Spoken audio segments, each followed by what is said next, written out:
20 finishes in the UFC, the most in the UFC, and this motherfucker is still fighting at the highest level and competing for a title shot, and he wants to go down as one of the best, and when he beats Islam, he's going to surpass Khabib. And that's how I'm going to end this fucking episode. Peace.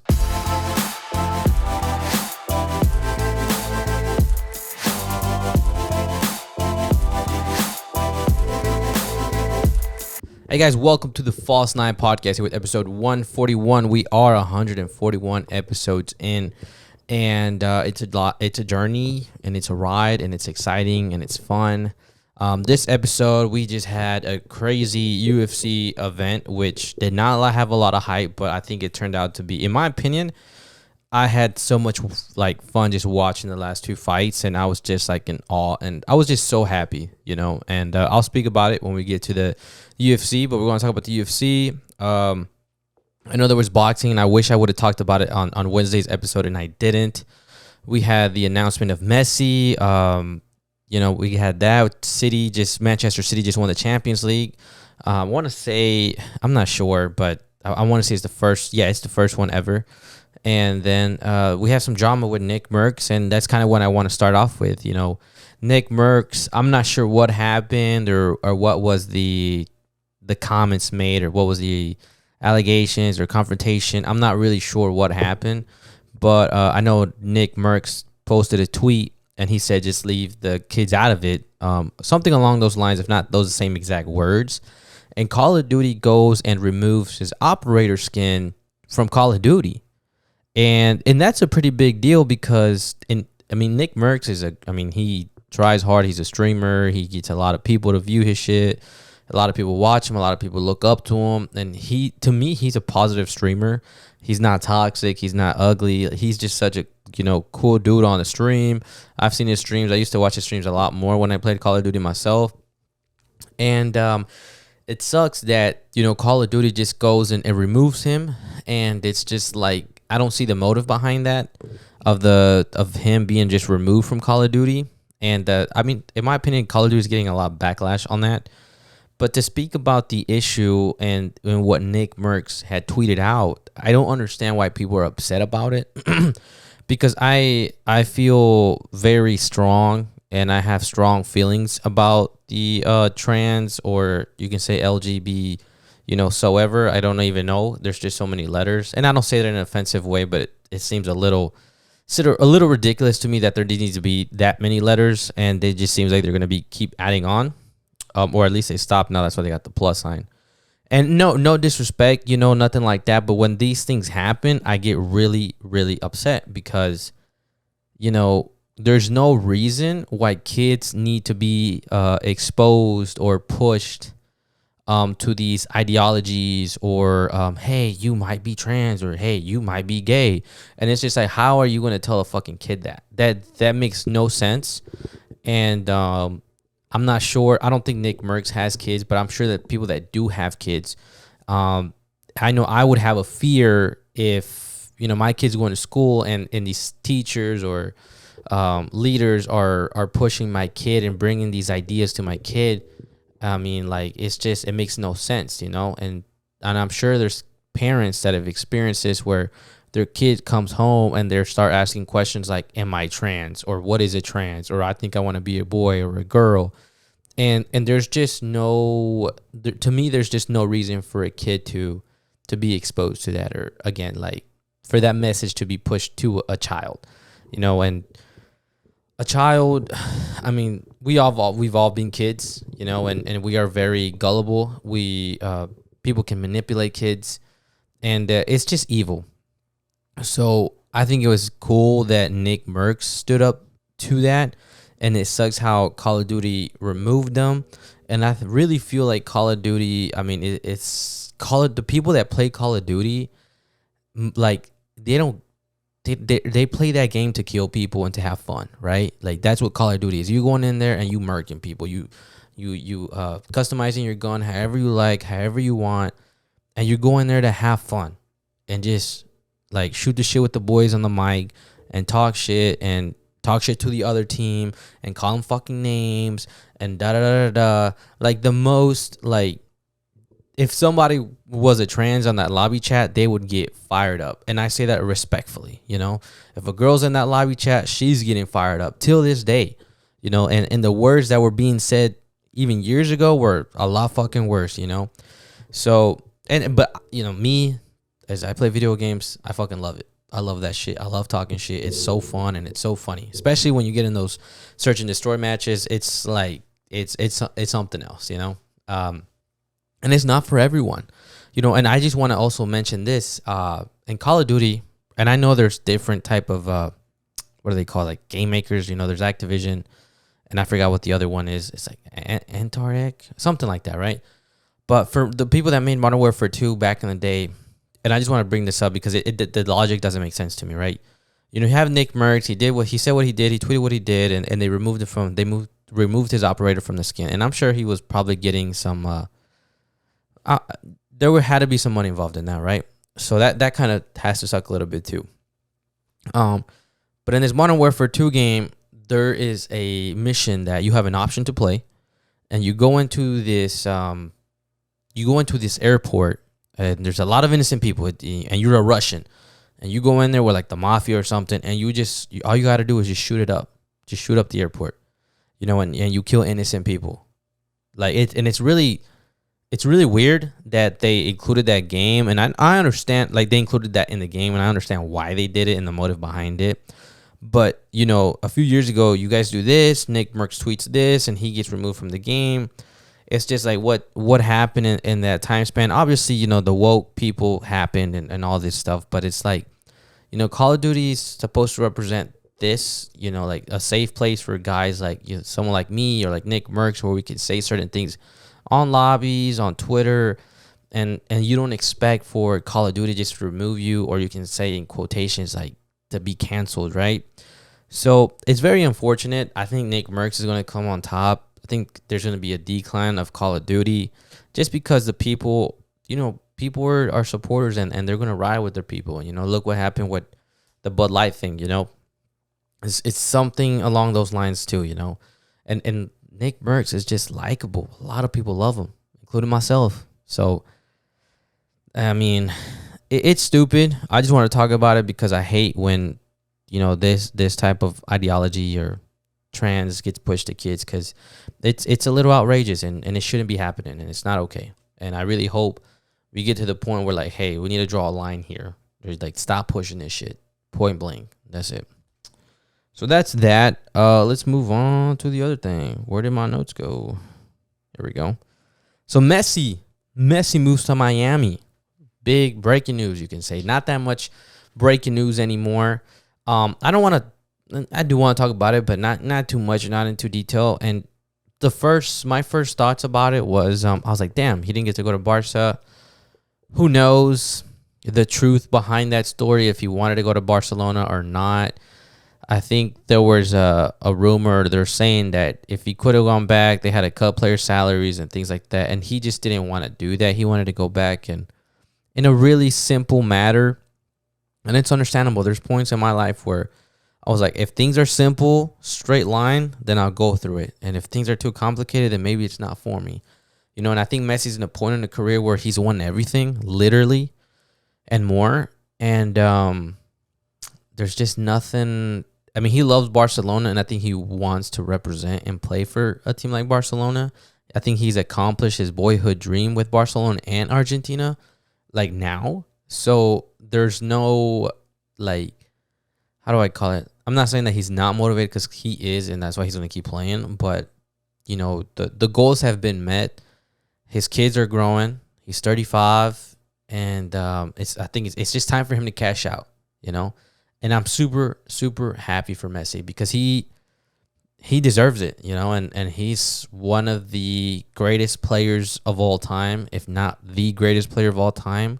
I didn't get to watch football or soccer long enough to decide that, but in my lifetime, I do put him on top of Cristiano Ronaldo. And the only reason why I do that is because he won the World Cup, and in the fashion he's done it. In the same, like, you know, with 2014, I believe it was 2014 South Africa, and then 2022. So, you know what? I'm just happy for him. And the only thing that bothers me is that people are comparing, you know, oh, like Ronaldo at 35, he made a hat trick. You know, he had a hat trick with Juventus in the Champions League, whatever, right? And it's like that's Cristiano Ronaldo, and that's always been him. He's always shown that hard work and dedication, no matter what his age is, you know. And if I don't, you know, like, how do I say this? I remember 6 months ago, people wanted Ronaldo out of United, disrespecting Ronaldo, so disrespectfully, you know. And especially when Messi won the World Cup, like, it's just Ronaldo. And I was like, man, like, people, we have to respect and we have to cherish and we have to enjoy what we have, because Ronaldo and Messi are gone. You know, like, they're gone as far as like showing us the best football that we can see, you know, as a fan. That's over with, right? There's no more. And Ronaldo's on this side and Messi's on that side, and they all have their accomplishments, and they're both going to go down of one of the greatest rivalries ever. Like, just how long it happened. It was beautiful, you know. I think Messi did his debut at 17 years old. Ronaldo was probably 17 or 18 as well, and they're both, Messi's 35, Ronaldo's 37, you know, and they just walked away from playing top tier football, elite football, you know, like, that's over. I mean, fuck, I can't even do the math. It's like 12, 15 years of just elite level football. Like, no one has done that ever. And that's why, to me, Messi's going to go down as the GOAT, and Ronaldo's going to go down as the GOAT as well, you know. And there's different GOATs built with different shape and sizes, with bigger horns and smaller horns. And I'm always going to say Messi, to me, he's number one, and then Ronaldo's just going to be number two, you know. But if in a perfect world, you know, I would love to both of them to be number one, and that's it. So kudos to Messi, and leave Messi and Ronaldo alone now. Honestly, just let them go and be happy with their family. Let them play in MLS, in Saudi Arabia. You know, kudos to Karim Benzema too for cashing out. Like, these guys, you know, put their body through so much, and that they get to the end of their career, and I'm like, bro, there's no better way to go out than cashing out, because now you got to take care of your family. Maybe you got kids, grandkids. That's it. Like, I'm like, man, I would have done the same thing, and I would have been happy and proud of the career that they have had. And there's just no better way to go out than cashing out, because they're going to get taken care of, and so is their family. So that is that. And let's see. Oh, I was going to say Messi. The movement, Messi's just so huge in the United States, going to Miami, that, I mean, my understanding is that tickets were $35 for Inter Miami. And then once the announcement got made, the cheapest ones were $350. And then from my understanding, every ticket has sold out for Inter Miami, home games and away games. So even if I wanted to go watch my FC Dallas or an Austin FC, I'm fucked. You know, I got to spend at least $400 myself to go watch Messi play. Luckily for me, I've got to see Messi play. And I got blessed to go to that game. So I would love to see Messi play again, but I would rather see Ronaldo, because I never got to see Ronaldo play. So, yeah, and it just goes to show you that Messi is big, and he's going to be the biggest star in the United States. So that's that, and I'm happy that it's a footballer. So that's even more exciting. So, Manchester City wins the Champions League. And personally, I'm very happy for Manchester City. I know there's a lot of people talking about, oh, they had to spend so much money, they needed this, they needed that, and if this team had that much money and spent this much money, It's just, to me, it's a whole bunch of excuses, right? There's rich people, there's richer people, there's poor people, there's people that it's doing okay, there's average people, and just with business itself, like, there's gonna be rich teams, there's gonna be poor teams, there's gonna be richer teams. You know, look at PSG. They had Messi and Neymar and Mbappe. And then you guys are getting on Manchester City's ass. Like, oh, they got they spent this much money. Yada, yada, yada, yada. I'm like, bro, Manchester City they were a good club. You know, I didn't fucking know who they were till Sergio Aguero scored that fucking screamer. You know, like, to be real. And nobody knew who City was either And I know that for a fucking fact because nobody spoke about him. And I was a huge football fan. And I love watching Manchester United play because Ronaldo used to play for them. You know, and when they would play City, you know, it was like, oh, it's a rivalry, like a derby. They're like, man, Manchester United always fucking won. No question. So now City got bought out. You know, they got these players. You know, Vince Kompany was the captain for the longest. He's been at the club he's a club legend. Sergio Aguero, Yaya Touré. Who else? That was pretty big, you know, that at least was first there, you know. And then they started slowly building a team. They got Kyle Walker from Newcastle, if I'm not mistaken. They got Sterling. They got, who else did they get? That was pretty big deal. They got KDB, you know. Then later on, they start, you know, doing better. They get some more money. They invest into players like Mahrez. And then who's someone else that recently, like, you know, it's really good. That's when they, like, got Laporte, Ruben Diaz, you know, and they started to build a team, you know. And this is what I love about fucking Manchester City right now is that they kind of, you know, they got new ownership and they got a new coach, which was Pep, and they started to build, like, a culture there, you know. And I want to say when Aguero won the league and that whole season and probably the season before that, that's when they really started to build this team. You know, Balotelli also played for them as well.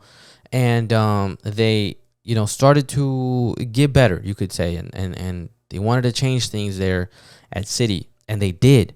And they didn't fucking cash out and buy Cristiano Ronaldo. They tried to. And Messi and Neymar. They tried to, but they couldn't. You know, they tried to get Messi. They tried to get Ney. And they couldn't. Mbappe. All these guys, right? So, you know, recently their biggest signing was Haaland. They got Julian Alvarez. Nobody knew who Julian Alvarez was before the World Cup. So I don't want to hear like, oh, they got two of the best strikers, which they fucking do in the world. But I'm like, bro, they've been scouting Julian Alvarez and they know what he's capable. Because nobody knew how good he was to the World Cup. And that's facts. Plain and simple. So you got to give City props when props are due because these guys know how to scout. They know how to manage a fucking business as a team like City of the, you know, infrastructure that they have, the club that they are. Like they put that team together and City plays. They have their own style of playing because of Pep. And Pep is going to be going to go down as one of the best coaches in the world. But they have their own style of play. And everybody, you know, not that everybody wants to play like City, but nobody can. It's hard for people to defend that team. It plays at a crazy pace. They move the ball so well. And they have these players that are just magical on the field. But, you know, this process that happened, you know, yesterday, which was Saturday, it started like over 10 years ago, you know. And then, you know, they started winning leagues and these cups, domestic cups, and all they needed was a Champions League. And they've come close so many times, you know, and I hate that they get so much hate because Bayern Munich, they be cashing out. They don't bring players from their youth academy. They always buy Dortmund players. I never see that team getting fucking hate, you know. Real Madrid, Barcelona, they had Neymar, Messi, Suarez. Nobody was mad. Real Madrid had a Ronaldo, Bell, Benzema. They had Raul at one point with Ronaldo, which was fucking insane. They had Kaká. Like, they had squads, bro. So, if you think about it, City's team is nothing like wow, right? But the only reason why they're wow is because Pep put this team together and they played well. And, I mean, look what they are now. You know, and they got lucky with Haaland. To be honest with you, that was a badass business move, you know, with Haaland. Like, they got Haaland for 60 or 55 or 60 million euros. Jack Grealish cost 100 million euros, right? Mars was another expensive signing, which I brought up, but like, you know, Jack Grealish they would spend all this money on Jack Grealish. He's not worth that, if I'm being honest. Kevin De Bruyne, he's one of the best cams in the world. When they got him, he wasn't one of the best cams in the world. You know, Ruben Diaz, Stones, Laporte, they're not the best center backs in the world. They're not. They're top tier, but they're not the best. You know? Kyle Walker is one of the best right backs. Ederson, he makes a lot of mistakes, but he's really fucking good too. And like I said, Pep deserves it. City deserves it. That team, that business, infrastructure, whatever you want to call it, they fucking deserve it. And I'm happy that all these haters are pissed and yada yada yada. It's whatever. Look at Chelsea, look at Munich, look at Madrid, all PSG. I mean, bro, there's so many teams do this. The teams that have good owners, rich owners, what do you expect them to do? They're going to cash out on these fucking players, and that's how you make super fucking teams to win you leagues, Champions League, this is and that, So that's how that happens. And I'm happy for Manchester City, and who cares? Who cares? They won the Champions League, and I hope they win more. I think they can run that shit back with the team they have. If not, they're going to sell some players, clear up some money, and even, invest in other players. That's, what I'm saying? That's it. So, kudos to Manchester City. Now, let's get into the UFC fucking talk, which was awesome. I want to start off to speaking or replying or whatever to my lovely UFC haters. And I want to start off with the pronunciation, right? Of like, the most I get made fun of for on the comments is saying Poirier. I don't know how to say his name right. Dustin Poirier. I can't say it. Like it's tough for me to say it, and I know his last name is. I know it's not American. So, and it's funny, when people make fun of me for not being able to pronounce certain names right, because of people can't say Brandon Moreno, Alexa Grasso, Aldane. Like, I want to hear Americans say those names, right? I want them here to say Anderson Silva, Charles de Bronx Oliveira. You know what I'm saying? Like, you can't say it. You're gonna sound American as fuck. You can say Jamal Hill. You can what else? I can't think of it. You can say Michael Chandler. I say Chandler because of my you can say ethnicity or whatever. But for those who don't know, I speak Spanish and English, and that's it. But it's just funny to see when people hate, like, you say Poirier, you say Chandler, and like, yeah, it's just my accent and the way I guess my tongue works, you could say, and there's a lot of names in the UFC that I know that Americans can't say, or English people can't say, not just Americans. I don't want to target one group, but and really just the people in the comments, and it's even more funny because I make a good video or a good clip, and that shit's fire, and all you got to say is like, oh, you can't even pronounce his name right. I'm like, bruh. But it's good. It's funny. It's entertaining to me. I just see in the comments, I tell my girlfriend, I was like, look what this guy said. Like, it's funny. The one I love the most is, not that I love the most, because I think the pronunciation ones is my favorite ones. The second favorite ones is when people say, oh, like weak podcast or don't do this, da-da-da. And I love it because I don't know I really don't know if they say it to be funny or they really just think that I'm bad, right?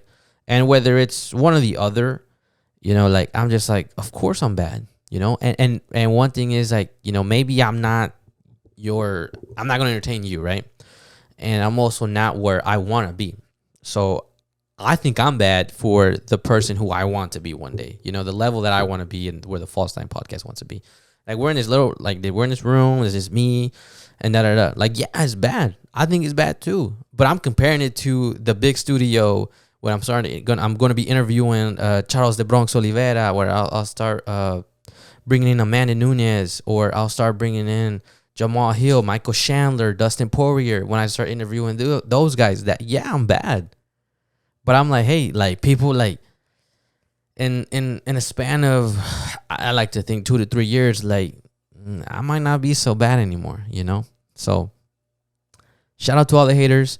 And I just wanted to reply to them because I don't like to reply in the comments, So I just want to reply in the video for you can see how much I don't give a fuck and how much I actually enjoy it, and I find it entertaining. So Keep it coming. I saw one today that said I did not recommend this channel, and I still saw your video.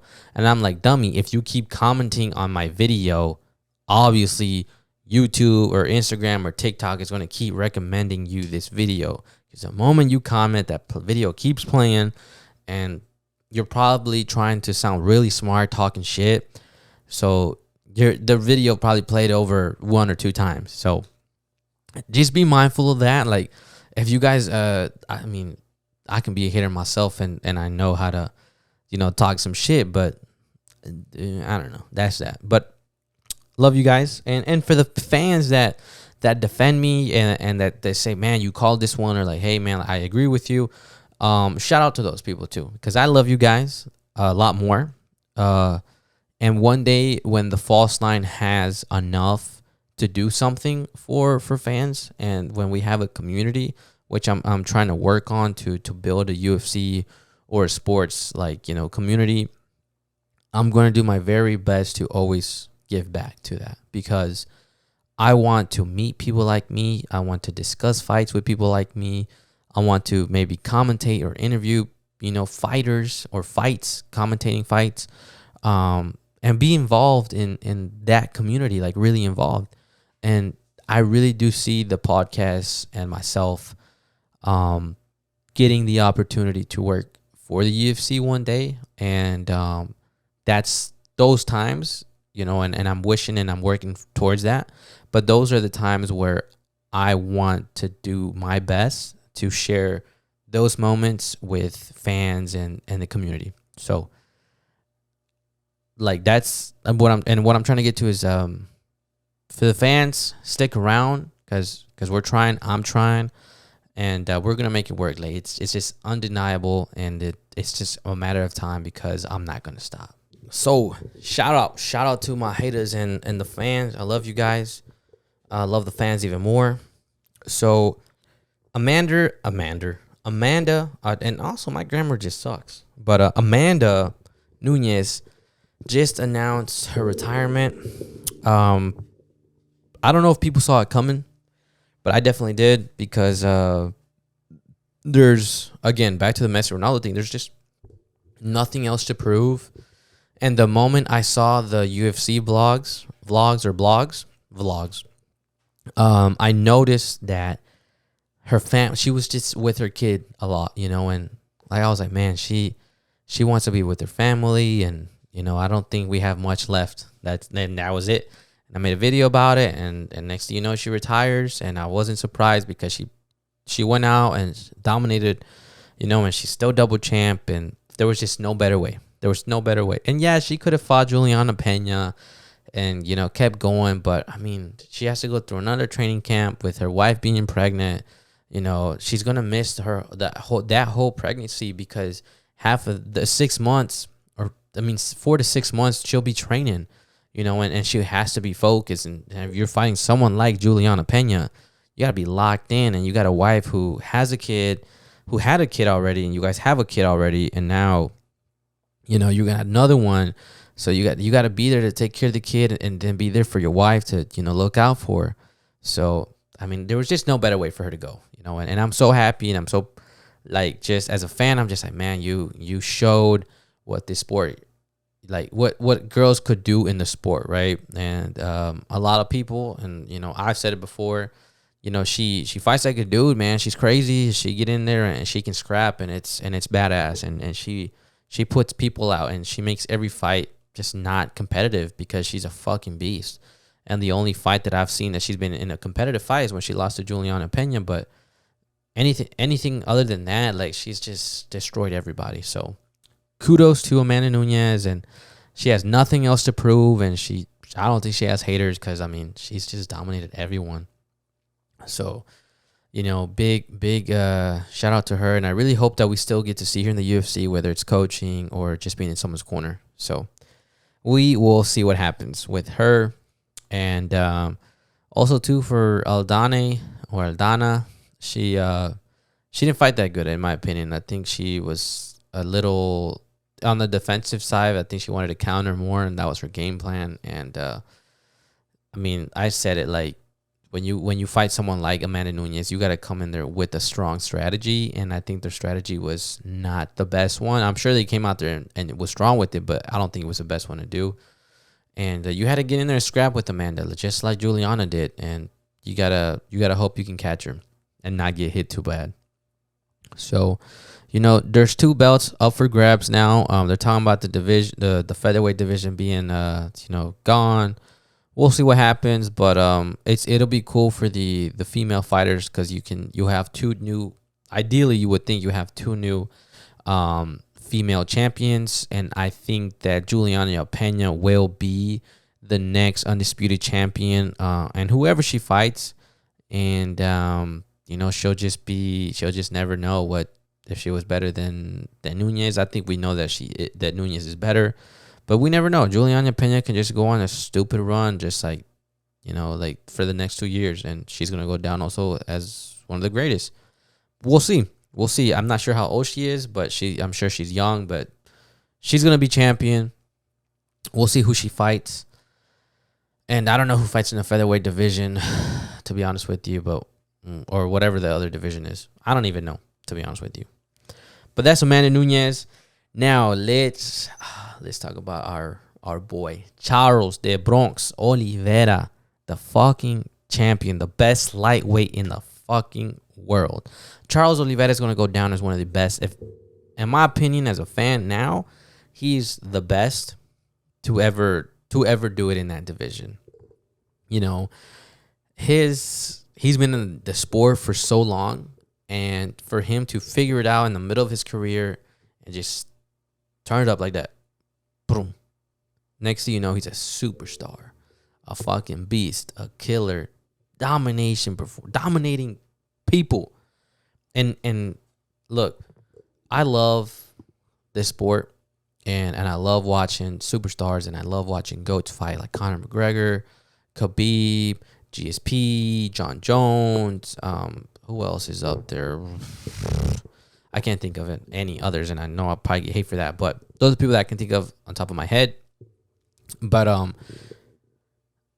when Khabib went on his run, yes, he beat a lot of people. He beat Conor, he beat Dustin, he beat Gaethje, he never fought Ferguson. A lot of people talk about RDA, Dos Anjos, and they talk about Barbosa.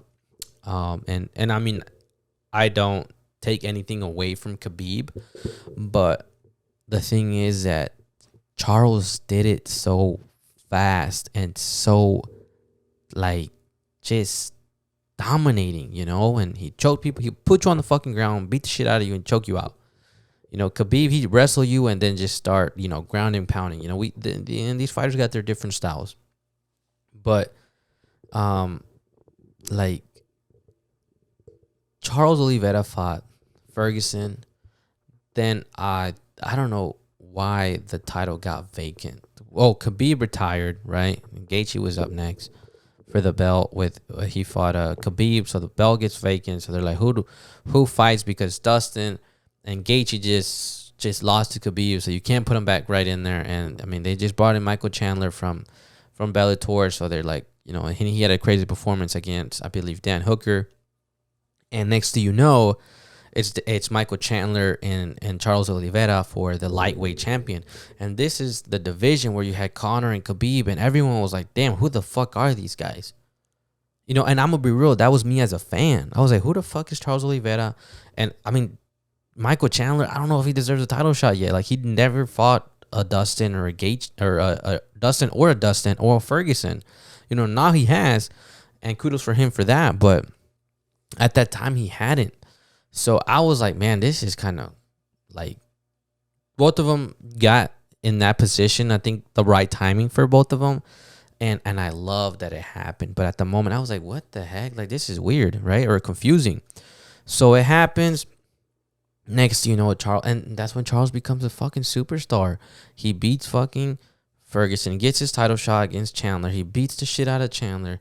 He fucking chokes out Dustin Poirier. And then he goes and beats the shit out of Justin Gaethje. And the thing is about Dustin and Justin, those guys, they're so durable. They can eat, they can scrap, they're durable. Dustin was milliseconds away from choking out Khabib, whether he may or may not have done it, but he was so fucking close. Justin Gaethje too. There were some crazy shots and kicks that he did, and he caught Khabib a few times. Or I know he did once, and like, you know, you got Charles Oliveira who goes and next thing you know just makes Dustin Poirier look like a chump. Gaethje gives him more of a challenge, and you see Gaethje. I thought Gaethje was going to win the fight, and he dropped Charles twice in that fight. Next thing you know, Charles hits him with something like he mentions like he's never been hit before, and this is Justin Gaethje saying that. In my opinion, Justin Gaethje and Dustin Poirier are one of the best punchers or boxers in the UFC. Like, being honest, right? I'm sure there's other names that are fucking, you know, they go hard too, but those two guys just, you know, I love them. I love watching them because they're insane. They're so good. And for Charles to put those performances against those two types of personalities or styles, you know, Gaethje got those kicks, and I mean, Charles just he adjusted, and he got caught a few times, but he hit Gaethje with the one punch, put him out, lights out. Next, you know, he gets on his back, and it's over. If Charles Oliveira gets your back, it's over. It's over. I don't care if you're Islam or Khabib. It's over. It's plain and simple. So he fights Ferguson. He goes and fights Chandler. He fights Dustin Poirier. He fights Justin Gaethje. He fights these four guys, and let me just like get these receipts out. You know, I like to say. So where is Ferguson? Kevin Lee. He also fought Kevin Lee. So he got Ferguson December 12th, 2020. I want to say this was right before COVID. COVID happened. Shit got weird. 6 months later, May 15, 2021. Right?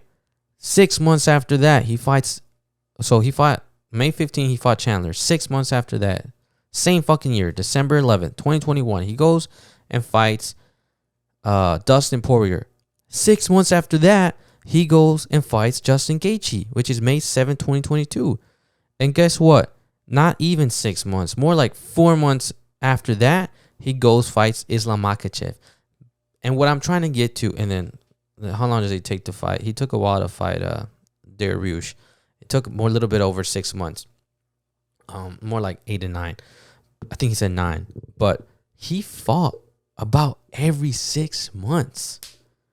And they were, but the Ferguson fight and the Dariush fight was non-title fights. All the ones that were. And none of them went to fucking like distance. None of them. You know, he finished everybody and then he got tapped. But none of them went to distance. And he's just a beast. You know, Islam, I don't know who the fuck he fought before Charles, to be honest with you. He fought Charles and he got fucking forced to fight Volkanovski. And next thing you know, like you don't hear anything about Islam's not calling out nobody. Like, what kind of shit is that? Like, you know, and as a champion, like, I know he's the king and he's a champ, blah, blah, blah, blah, but look, Charles was fighting every 6 months. And people did not think he was going to keep that belt. And he did. And, I mean, no one has done it like Charles Oliveira. No one has done it like Charles Oliveira. Like, it's plain and simple. His performances, what is it, 20 finishes in the UFC, the most in the UFC. And this motherfucker is still fighting at the highest level and competing for a title shot. And he's still, so basically he's going to get more than 20 finishes in the UFC. And it's going to be hard. I don't know who's going to catch him. So the most finishes, another thing that he broke, I think he has 19 post-fight bonuses, which I think accumulates over time $1 million. Outside of everything, how else he makes his money. And I mean, the next thing for him is for him to fight Islam Makhachev. And he needs to just get prepared for the wrestling. You shut down that wrestling, Islam Makhachev is nothing, you know. And Islam Makhachev has not fought Ferguson. He has not fought Dustin Poirier. He has not fought Dariush. He hasn't fought Justin Gaethje. He hasn't fought Michael Chandler. 5 people. And these guys are top 5 opponents. And Islam did not fight one of them. And Islam and Charles Oliveira finished all these guys. Finito. Put them out. And Islam couldn't finish Volk. 145 pounder. Couldn't finish Volk. Went to distance and won an ugly decision in Australia. So I'm going to just leave that there for you guys, because in my opinion, when they run it back, and they better fucking run it back before the year ends, and Islam better be healthy and he better be ready. Because this Charles, if you guys thought Charles Oliveira was stronger and hungrier before, this Charles Oliveira is a different animal. The way he took out Dariush, and I don't get me wrong, I thought Dariush was a good opponent, but like I told you guys, he hasn't fought top 5. He hasn't fought anyone in the top 5, so it's really hard for him.